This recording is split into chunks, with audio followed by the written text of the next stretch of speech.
특세 마지막 날인데 우리 하나님 말씀 보도록 하겠습니다. 요한계시록 14장입니다. 요한계시록 14장 1절부터 5절까지의 말씀입니다. 요한계시록 14장 1절부터 5절까지의 말씀입니다.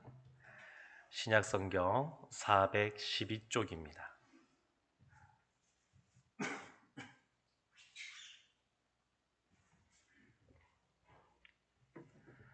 요한계시록 14장 1절부터 5절까지의 말씀을 제가 봉독하겠습니다. 또 내가 보니 보라, 어린 양이 시온산에 섰고 그와 함께 14만 4천이 서 있는데 그들의 이마에는 어린 양의 이름과 그 아버지의 이름을 쓴 것이 있더라. 내가 하늘에서 나는 소리를 들으니 많은 물소리와도 같고 큰 우레소리와도 같은데 내가 들은 소리는 검은 고 타는 자들이 그 검은 고를 타는 것 같더라. 그들이 보좌 앞과 내 생물과 장로들 앞에서 새 노래를 부르니 땅에서 속량함을 받은 14만 4천 밖에는 능히 이 노래를 배울 자가 없더라. 이 사람들은 여자와 더불어 더럽히지 아니하고 순결한 자라. 어린 양이 어디로 인도하든지 따라가는 자며 사람 가운데에서 속량함을 받아 처음 익은 열매로 하나님과 어린 양에게 속한 자들이니 그 입에 거짓말이 없고 흠이 없는 자들이더라. 아멘. 5일이 참 빨리 지나가는 것 같습니다. 한 주가. 벌써 특세 마지막 날인데요. 오늘은 요한계시록 14장에 있는 말씀을 통하여 변함없이 예비하라 라는 그런 제목으로 말씀을 전하고자 합니다. 요한계시록 14장은 이 앞에 있는 12장, 13장과 그 시대적으로 이어지는 그러한 내용입니다. 간략하게 12장과 13장 이 내용을 말씀을 드리면 이 땅 가운데 역사라고 하는 것은 교회를 박해하는 역사다, 이렇게 말할 수 있습니다. 마지막 시대에 이 땅에 하나님의 심판이 임하게 되는데 그 시대를 교회와 관련하여 설명한다 그러면 교회를 박해하는 그러한 역사의 시대다, 이렇게 말할 수 있습니다. 이 땅 가운데 바다의 짐승, 땅의 짐승이 나타나서 하나님을 믿고 따라가는 그 신자들, 그러한 성도들과 교회를 여러 모양으로 힘들게 하고 어렵게 하는 그런 내용들이 기록되어 있습니다. 어떤 한 사람, 한 나라가 아니라 여러 뿔 이렇게 나왔기 때문에 아주 여러 사람, 여러 나라들을 통하여 교회를, 또 거기서 신앙생활하는 성도들을 어렵고 힘들게 하는 것이 이 세상의 역사다, 이렇게 말하고 있는 겁니다. 그런데 동시대에 하나님 나라에서는 어떤 일이 벌어지고 있는지가 이 요한복음 14장의 말씀입니다. 1절 말씀을 제가 한번 보겠습니다. 또 내가 보니 보라, 어린 양이 시온산에 섰고 그와 함께 14만 4천이 서 있는데 그들의 이마에는 어린 양의 이름과 그 아버지의 이름을 쓴 것이 있더라. 근데 또 내가 보니, 요한이 여러 번 하나님 나라에서 행해지고 있는 것들을 보게 되는데 또 내가 보니, 이것이 12장과 13장의 그런 상황을 보고 동시에 또 하나님 나라에서 행해지고 있는 것들을 보고 있는 겁니다. 그런데 이 내용을 보게 되면 하나님 나라에서 누구를 보았는지를 기록하고 있습니다. 먼저는 어린 양입니다. 어린 양이 시온산에 있다는 겁니다. 어린 양. 하나님 나라니까 어린 양이 거기 계신 겁니다. 또 있습니다. 그와 함께 14만 4천이 서 있는데 14만 4천이 나옵니다. 요한계시록 7장에 나오는 14만 4천과 요한계시록 14장에 나오는 14만 4천은 조금 다릅니다. 요한계시록 7장에 나오는 14만 4천은 아직 이 땅에 거주하면서 하나님이 심판과 또 여러 가지 어려운 상황 속에 처할 사람들 중에 구원받을 자람, 구원할 자들 숫자가 14만 4천이고, 여기에서 말하는 14만 4천은 이미 구원받은 사람, 이미 구원받아 하나님 나라에서 있는 사람, 그런 사람을 말합니다. 14만 4천이라는 것은 일반적으로 상징적인 숫자로 봅니다. 하나님께 구원받을 사람, 또 하나님께 이미 구원받은 사람, 이 14만 4천 명.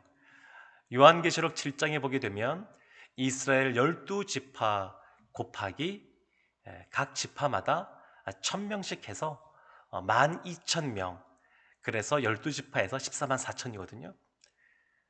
그런데 이 요한계시록 7장에 나오는 12지파를 보게 되면 우리가 흔히 알고 있는 그 지파들 중에서 단지파가 빠져 있고, 레위 지파가 들어가 있고, 또 요셉 지파가 있는데 요셉의 두 아들 므낫세와 에브라임이 각각 지파가 되어야 되는데 므낫세 지파, 요셉 지파 이런 식으로 이름이 기록되어 있습니다.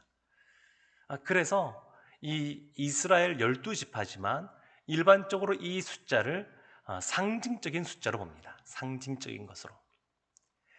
그래서 우리나라 특히 이단들 중에서 이렇게 주장하는 사람들이 있습니다. 이단이 아닌 사람들 중에서 좀 이상하게 약간 주장하는 분도 계십니다만, 이 12지파 중에 단지파가 빠져 있는데 이들이 어디로 갔느냐? 동으로 이동해서 단군이 되었다, 이렇게 이야기하는 분들도 있습니다. 근데 성경에 나와 있지 않은 내용들이죠. 그러니까 이 14만 4천은 어떤 누군가 해당되는 몇몇 사람들, 뭐 이단들에서 말하는 우리 그 교회에 와야지만 구원을 얻는다, 이런 것을 의미하는 것은 아닙니다. 상징적인 숫자로 볼 수 있습니다. 그런데 이 하나님 나라 요한계시록 14장에 나오는 이 14만 4천이 또 무엇을 하는지가 3절에 나와 있습니다. 3절에 이렇게 말씀이 있습니다. 그들이 보좌 앞과 내 생물과 장로들 앞에서 새 노래를 부르니 땅에서 속량함을 받은 14만 4천 밖에는 능히 이 노래를 배울 자가 없더라. 그들이, 이 14만 4천 명, 이들이 보좌 앞과 내 생물과 장로들 앞에서, 우리가 계시록 4장, 5장, 7장, 14장 계속해서 보고 있는데, 하나님 나라의 중심에는 보호자가 있고 거기에 하나님이 앉아 계시며 그 주위에 내 생물이 있고 또 그 둘러서 24장로가 있고, 그리고 하나님 보좌 우편에는 예수 그리스도가 계시며, 그리고 그 24장로를 둘러싸서 허다하게 많은 그러한 수많은 천군 천사가 있고, 그리고 또 많은 숫자의 구원받은 자들이 그 앞에 경배하고 나아가는 모습을 우리가 반복해서 보고 있습니다. 지금 여기도 보면 보좌 앞과 내 생물과 장로들 앞에서 새 노래를 부릅니다. 새 노래. 여러분이 14만 4천 명이 함께 한 목소리로 찬양을 부른다. 어떨 것 같습니까? 2002년 월드컵 때 우리 국가대표 경기가 있을 때마다 수만 명이 모여가지고 이렇게 손뼉을 치면서 대한민국 하면서 이렇게 소리를 높였었는데 소리가 굉장히 컸었습니다. 8강전 때 스페인과의 마지막 경기 때 승부차기 때 마지막 선수가 그 골을 넣었을 때 아마 떠나가라 아마 소리를 질렀던 것 같습니다. 한번 상상을 해보십시오. 14만 4천 명이 화음을 맞춰서 리듬과 멜로디를 가지고 어린 양을 경배하는 그러한 그 가사의 내용을 가지고 함께 주님을 찬양하고 있다. 허다한 그런 무리가 함께 찬양하고 있다. 아마 굉장할 겁니다. 아마 우렁차게 그 찬양 소리가 울려 퍼지고 있을 겁니다. 요한계시록 19장 6절을 보게 되면 이들의 그 찬양 소리를 이런 식으로 표현하게 됩니다. 요한계시록 19장 6절에 또 내가 들으니 허다한 무리의 음성과도 같고 많은 물소리와도 같고 큰 우레소리와도 같은 소리로 이르되 할렐루야. 주 우리 하나님 곧 전능하신 이가 통치하시도다. 아멘. 하나님의 음성을 이렇게 많은 물소리, 천둥과 또한 이러한 우레소리라고 많이 표현이 되고 있는데, 그것만이 아니라 하나님을 찬양하는 이러한 허다한 무리들의 음성도 많은 물소리 같고 큰 우레소리 같다, 이렇게 표현이 되어 있습니다. 그러니까 하나님을 찬양할 때 큰 소리로 찬양합니다. 큰 소리로. 할렐루야, 할렐루야. 신약에서 할렐루야가 나오는 부분은 이 부분밖에 없습니다. 요한계시록 19장에 4번 등장하는데, 여기에서 하나님을 할렐루야 이러면서 찬양하는 장면이 나옵니다. 그래서 요한계시록 14장 2절에 이와 같은 말씀을 우리가 이렇게 볼 수가 있습니다. 2절 말씀입니다. 내가 하늘에서 나는 소리를 들으니 많은 물소리와도 같고 큰 우레소리와도 같은데, 내가 들은 소리는 검은 고 타는 자들이 그 검은 고를 타는 것 같더라. 많은 물소리, 큰 우레소리 같은 소리가 하늘에서 나는 겁니다. 그래서 이것이 늘상 앞에 나왔던 하나님이 하시는 말씀인지, 아니면 이 14만 4천 명이 부르는 노래의 소리인지 정확하진 않습니다. 그러나 이와 같은 소리가 울려 퍼지고 있습니다. 사랑하는 성도 여러분, 이 세상은 요동치고 있습니다. 마지막 때에 이 12장, 13장, 24장 올 때까지 7개의 그러한 봉인이 떼어지는 심판과 7 나팔 심판이 진행되고 있습니다. 그러면서 이 세상은 요동치고 있습니다. 그리고 교회를 핍박하고 박해하는 모습은, 이 세상의 권력으로 그렇게 하는 것은 너무나 팽배해 있습니다. 그렇지만 동시에 눈을 들어 하나님 나라를 바라보면, 하나님 나라에서는 변함없이 이전에도 또 지금도 그리고 앞으로도 늘 하나님을 예배하는 모습이 행해지고 있습니다. 아담이 만들어지기 전부터 천군 천사들이 하나님을 예배하고 있었고, 그리고 요한이 지금 보고 있는 이 당시에도 하나님을 예배하고 있었으며, 이후에도 하나님께서는 예배를 받으시는 줄로 믿습니다. 변함이 없습니다. 아무리 이 세상이 요동쳐도 사단이 여러 가지 곤모술수를 동원하고 우는 사자와 같이 사람들의 심령을 흔들어도 그가 할 수 없는 것이 있는데, 사단은 결코 하나님 나라를 어떻게 할 수가 없습니다. 영향력을 행사할 수가 없습니다. 하나님 나라는 여전히 하나님께서 영광과 경배를 받으시고, 그리고 하나님 나라는 여전히 하나님의 뜻 가운데 행하는 것을 볼 수 있습니다. 사랑하는 성도 여러분, 그래서 사탄이 이 땅에 살아가는 신자들에게 행하는 것이 있습니다. 그것이 뭐냐면, 신자들의 시선이 하나님을 향하지 못하도록 우리들의 관심을 건강 문제, 또 물질 문제, 자녀 문제, 여러 가지 승진의 문제, 이런 것들에 매이게 하는 겁니다. 우리의 시선을 분산시킵니다.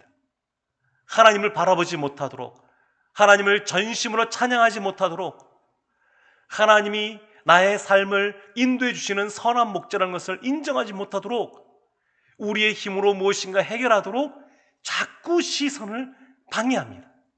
하나님을 바라보지 못하게 합니다. 이것이 우는 사자와 같은 것입니다.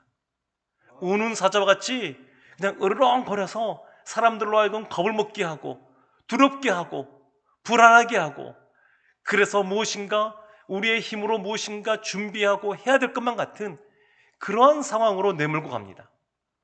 세상 사람들도 마찬가지입니다. 사단은 불신자들을 향해서도 여전히 하나님을 바라보지 못하도록 온갖 방법들을 동원합니다. 그래서 이 땅을 살아가는 신자들이, 성도들이 해야 될 것이 있습니다. 그것이 뭐냐면, 우리의 시선을 하나님께 맞추는 겁니다. 하나님께. 늘 하나님께 우리 시선을 맞추는 겁니다. 주님께서 우리를 예배자로 부르셨는데, 그 예배자로 부르신 것을 인정하고 알고 늘 그 자리를 지키도록 애쓰고 힘쓰는 모습이 필요합니다. 사랑하는 성도 여러분, 이 세상과 동시에 하나님 나라에서는 하나님께서 다스리고 통치하시는 그 나라, 변함없이 그 나라에서 하나님을 예배하는 사람들이 있는 것을 요한 시대 때 성도들에게 이것이 전해지면서 로마의 황제로부터 핍박을 받는 어려움을 겪는 그 성도들에게 참 위안을 주고 있는 겁니다. 아무리 이 세상에서 어려운 상황이 있어도 하나님께서 여전히 하나님 나라에 계시고 또 이 땅을 하나님의 계획하심 가운데 이끌고 있다는 것을 알려주고 있습니다. 이때 이 세상을 살아가는 성도들이 해야 될 것이 있습니다. 오늘 본문 뒤 이어지는 이 6절과 7절에서 그것을 말하고 있는데 6절에서는 이렇게 말합니다. 또 보니 다른 천사가 공중에 날아가는데 땅에 거주하는 자들 곧 모든 민족과 종족과 방언과 백성에게 전할 영원한 복음을 가졌더라. 땅에 거주하는 자들 곧 모든 민족과 종족과 방언과 백성에게 전할 영원한 복음. 하나님은 이 세상을 살아가는 악한 사람들, 교회를 핍박하고 억압하는 악한 사람들, 사단의 도구로 쓰임받아 신자들을 괴롭히는 사람들, 이러한 죄인들을 그냥 심판받아 지옥 형벌 가운데 떨어지는 것을 기뻐하시는 분이 아니십니다.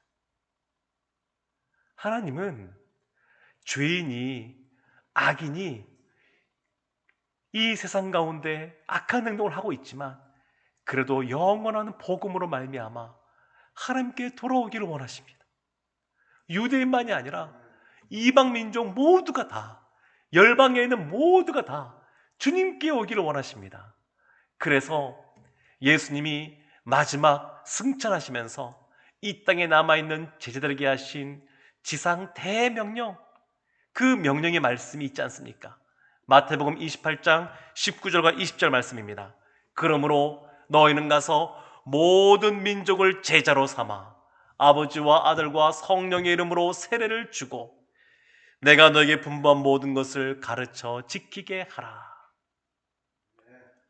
모든 민족을 제자로 삼아, 모든 민족을. 이것이 아버지가 원하시는 그런 마음입니다. 이 세상에서 성도로 살아가면서 그러면 교회를 박해하는 이 세상 속에서 우리가 어떻게 살아가야 되느냐? 그냥 세상과 동떨어져 살아가는 것이 아니라 이 세상 가운데, 이 땅 가운데 살아가면서도 세상에 속하지 않은 사람으로 살아가면서 이 세상에 있는 사람들에게 복음을 증거하는 삶을 살아야 될 줄로 믿습니다. 하나님 나라에 요한계시록 7장도 그렇고 14장도 그렇고 계속 이어지는 것을 보게 되면 허다한 무리들, 셀 수 없는 열방 가운데서부터 하나님께 나온 허다한 구원받은 자들이 있는 것을 볼 수 있습니다. 하나님은 우리에게 이러한 복음을 증거하는 사명을 주셨고 제자의 삶을 살라고 말씀하고 있습니다. 또 하나 있습니다. 그것이 뭐냐면 7절 말씀입니다. 그가 큰 음성으로 이르되 하나님을 두려워하며 그에게 영광을 돌리라. 이는 그의 심판의 시간이 이르렀음이니 하늘과 땅과 바다와 물들의 근원을 만드신 이를 경배하라 하더라. 하나님을 두려워하며 하나님께 영광을 돌리라고, 하나님을 경배하라고, 찬양하라고, 예배하라고 말하고 있습니다. 이 생을 살아가는 성도들이 마지막 시대를 살아갈 때 해야 될 것은 예배입니다. 하나님을 경외함으로 하나님을 찬양하고 경배하고 예배하는 모습으로 살아가야 됩니다. 사랑하는 성도 여러분, 2021년 우리 교회 표로 하나님을 경험하는 제자 공동체라고 기도하며 정했습니다. 하나님을 어떻게 경험하느냐? 예배 가운데 하나님을 경험할 수 있습니다. 예배 가운데 경험할 수 있습니다. 예배란 무엇이냐?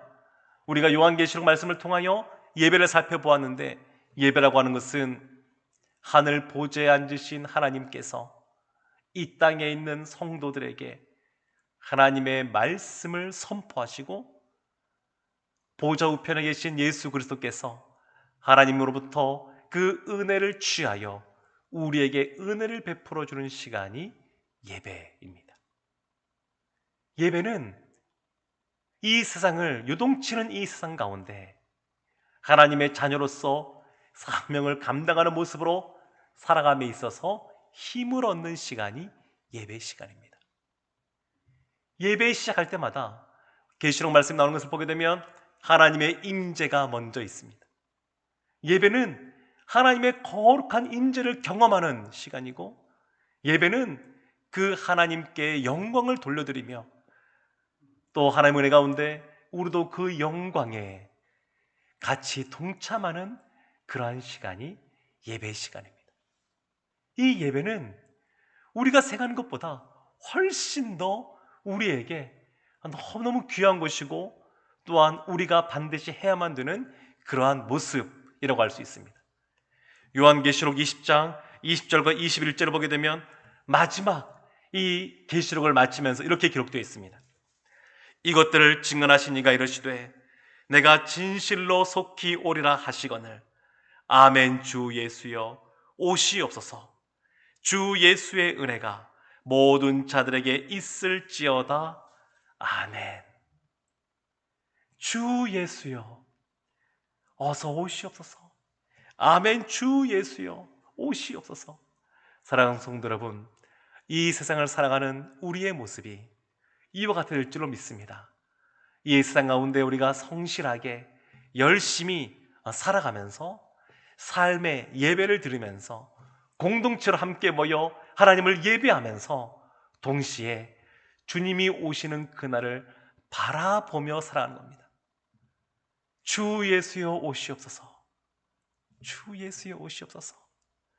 이것이 이 세상을 살아가는 우리가, 예배자로 살아가는 우리가 취해야 될 그러한 고백이고 그러한 모습인 줄로 믿습니다. 제가 바라기는 2021년 우리 교회에서 이러한 찬양과 경배가 흘러넘치기를 원합니다. 좀 시간이 지나면 우리가 이 찬양과 경배보다 더 집중하려고 합니다. 우리 예배 시간에 그렇게 하려고 합니다.